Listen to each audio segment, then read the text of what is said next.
it's kind of was the same thing that happened in presidential politics when Hillary Clinton was running. There's certain stereotypes about certain jobs that people feel like we'd be safer and better off if somebody's running this whole ship, that it should be a man somehow.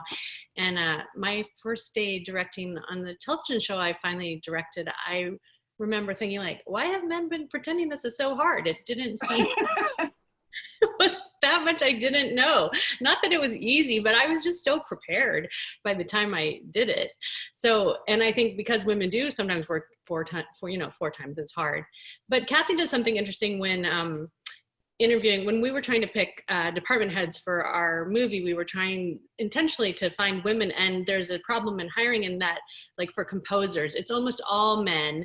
And the men have had a chance to do so many great movies. So you're looking over this list and the men's credits are amazing and they've won Oscars and they've done some of your favorite movies, and the women's credits are not. And maybe the best female composer got kind of ghettoized in a certain kind of movie that you don't feel like is your movie.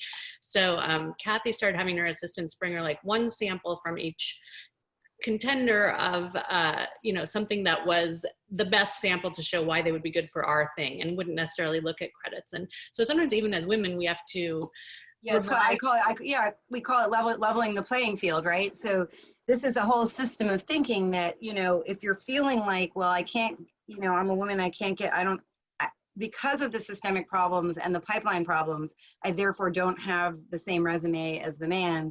You have to encourage, people, you have to encourage anyone that's deciding about you, or if you're making decisions about other people, to focus on one appropriate reason why you're right for this job versus one appropriate reason why the man is, and not look at it in terms of who has the longer list, because that's where the pipeline problem is. So there's no way to compete if you haven't had the opportunity, and it's a question of more, not specificity.